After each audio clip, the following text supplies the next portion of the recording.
Fala galera, sejam todos muito bem-vindos mais uma vez à Central do Play. Eu sou o Joe Hallen e hoje nós vamos falar do 6º episódio da série Os Anéis do Poder. Quer saber mais sobre esse episódio? Vem comigo e desce pro Play!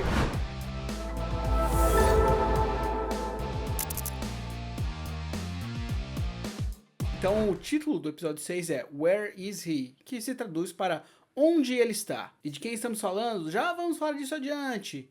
Eu quero começar falando que se você viu as minhas outras análises dos outros episódios, eu tô tentando gostar da série, eu tô fazendo uma força, mas esse episódio aqui me deu uma testada.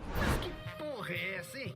Eu começo a compreender uma das reclamações que eu inclusive já defendi em outros vídeos, mas aqui me pegou. A dinâmica dessa série, então, que tem vários núcleos, né? O núcleo dos humanos, o núcleo dos elfos, o núcleo dos orcs, o núcleo dos anões, e cada um ali tá vivendo seus problemas, e então a série escolhe falar de núcleos separadamente. Então, quando eles estão contando a história dos anões, os elfos quase não se envolvem, os orcs quase não se envolvem, né? E eles têm quase que uma história isolada. Então a gente tem essas histórias isoladas acontecendo no mundo, que é a Terra-média, e os episódios geralmente tendem a focar em 2 núcleos só e deixam outros de lado. Esse episódio aqui é um dos raros episódios em que eles abordam todos os núcleos. E aí alguns desses núcleos são muito corridos e quase nada acontece.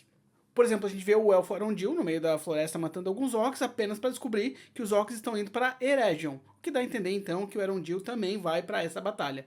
E é só isso, a gente não vê mais nada ali nesse episódio, então não tem nem muito o que comentar. Do lado dos pés peludos, que são os hobbits desse mundo, porque eles não podem chamar de hobbits ainda, né? Mas nós chamamos. A Nori tem uma pequena conversa ali com a líder da tribo, aprendendo um pouco mais sobre o histórico daquela tribo dos pés peludos, e a Pop engata um romance com aquele hobbit estranho lá. Não sei quanto isso vai ser relevante pra série. Geralmente quando a série faz isso é porque eles vão matar um dos dois, então cruzem seus dedos. E a série também passa pelo arco do estranho, que, poxa, agora todas as evidências estão lá. É muito difícil ele não ser o Gandalf.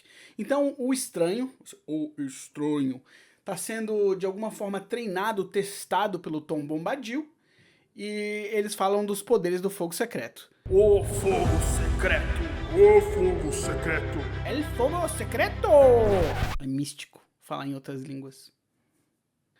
E pra quem viu O Senhor dos Anéis, o Gandalf fala lá que ele é o mestre do fogo secreto. Não pode passar! Gandalf!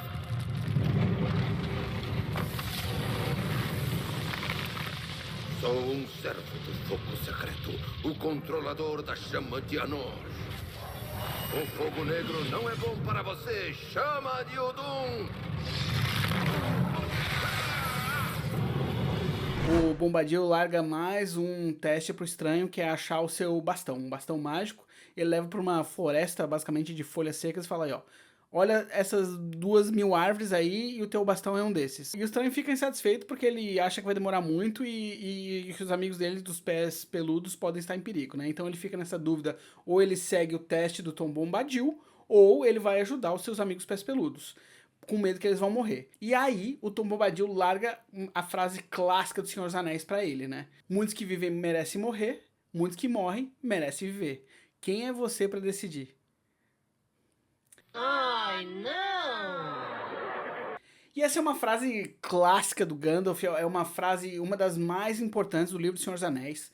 É uma frase assim que eu tenho memorável, eu lembro de estar lendo o livro, e ler essa frase, parar e refletir sobre ela. Eu quase fechei o livro e fiquei pensando, nossa, que frase poderosa, sabe? Ela tá no filme, também tem um peso incrível no filme. Muitos que vivem merecem morrer. E alguns que morrem merecem viver. Pode resolver essa situação, Frodo?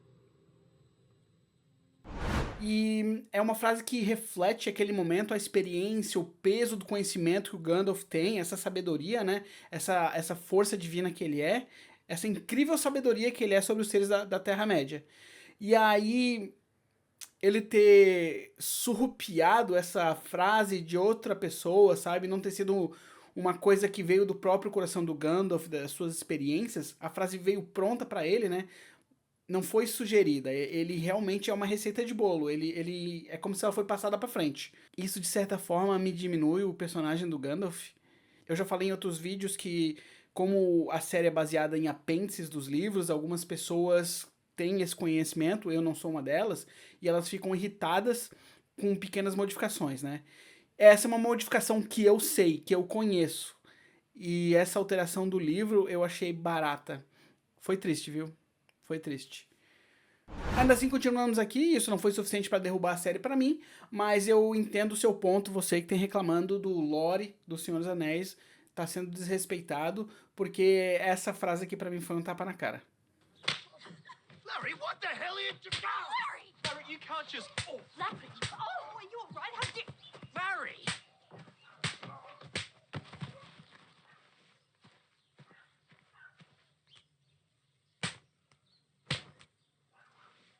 Mas esses 3 núcleos de personagem, tanto do Arondil, dos Pés Pequenos e do Estranho, eles passam a jato, vão pros núcleos que eles realmente se dedicam nesse episódio.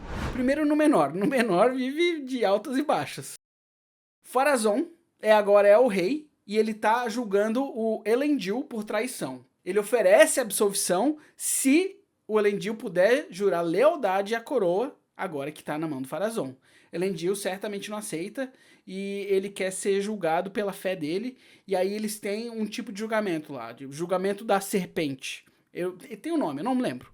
Mas é basicamente, joga o cara no mar, se a serpente comer, você é culpado. Se a serpente te cuspir, você é inocente. E é quase certo que a serpente vai te comer, não tem muito o que fazer. Lá os caras estão chamando a serpente, eles têm uma corneta chamadora de serpente, né?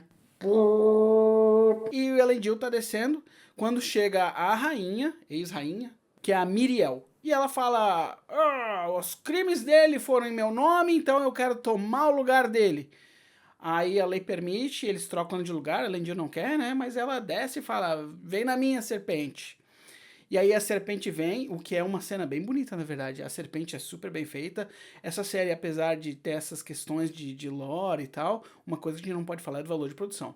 Cara, a estética da série é incrível, né? E aí então vem essa serpente, e ela é muito bem feita, mas ela acaba cuspindo a Míriel e ela volta a ser rainha por aclamação. Quando a serpente gospe ela pra fora, fica a galera, rainha, rainha.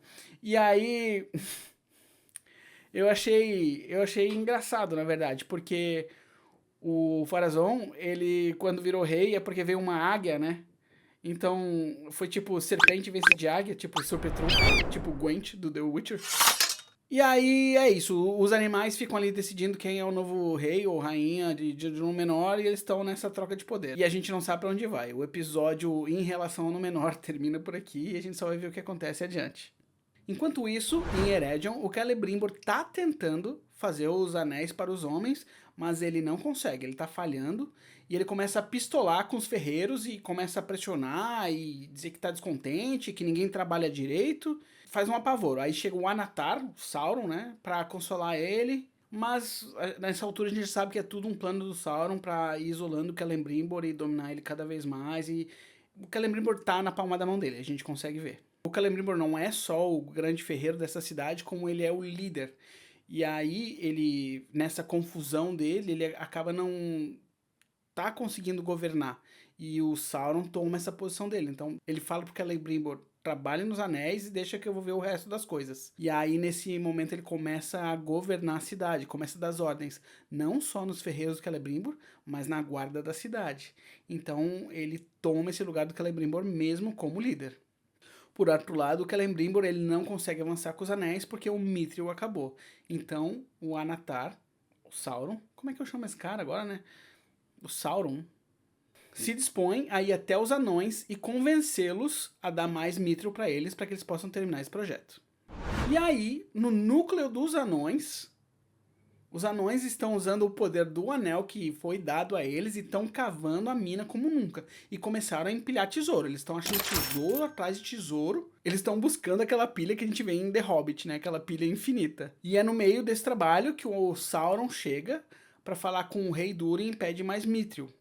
Mas o Rei Durin, ele não sonega, parece que sonega imposto, né? Imposto é roubo. Ele nega a dar mais Mithril pro projeto do Celebrimbor, o que traz um certo alívio ao seu filho, Durin, que ele já percebeu que tem alguma coisa errada nesse projeto dos anéis. Mas quando o Sauron deixa os salões, o rei Durin e o seu filho, o príncipe Durin, tem uma pequena discussão onde o rei deixa claro que na verdade é uma jogada dele. Ele eventualmente vai dar um Mithril, ele só quer aumentar o preço. Porque se ele deixar os elfos desesperados, ele pode cobrar o que ele quiser deles. Então a gente já vê que ele não só tá perdido em ganância, como ele tá começando a querer tirar proveito dos outros, né? Lembrando que os elfos acabaram de salvar as minas da destruição e ele já tá se aproveitando deles. Então ele começa a ser acometido pela maldade, tá ali no anel plantado pelo próprio Sauron. E por último, o núcleo da Galadriel e Adar, que dá o título a esse episódio. Quem é ele, afinal? Essa é a pergunta do Adar. O Adar tá querendo questionar a Galadriel para saber quem é o Sauron, quem ele está se disfarçando. E o Adar já suspeita que seja o Halbrand. E nesse momento ele revela como é que ele teria quase destruído o Sauron no passado, que é utilizando o poder da coroa de Morgoth. E ele mostra essa coroa e fala, eu tenho essa coroa, vocês têm os anéis. A coroa quase destruiu ele, faltou pouco, ele ainda conseguiu voltar. Mas talvez a coroa e os anéis juntos sejam o poder suficiente pra gente destruir ele de vez. Vamos juntos? A Galadriel dá uma hesitada, ela dá uma pensada, ela fica considerando, dá uma enrolada, mas no final ela aceita. Ela confirma pro Adar, é o Halbrand, é o Sauron, vamos fazer uma aliança e vamos juntos então destruí-lo. É nesse momento que o Adar se revela o traidor, ele fala, ótimo, eu só queria saber disso, confirmou minhas suspeitas, né? Eu sei onde estão os anéis, eu tenho a coroa, não preciso de você. Prende ela de volta e segue com os orcs pra Eregion, pra luta final dos orcs tentando destruir o Sauron.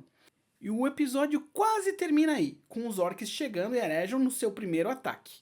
Mas, dentro da cidade, enquanto os alarmes soam, Celebrimbor, no meio dessa torre, trabalhando com os anéis, ele se alerta. Que barulhos são esses?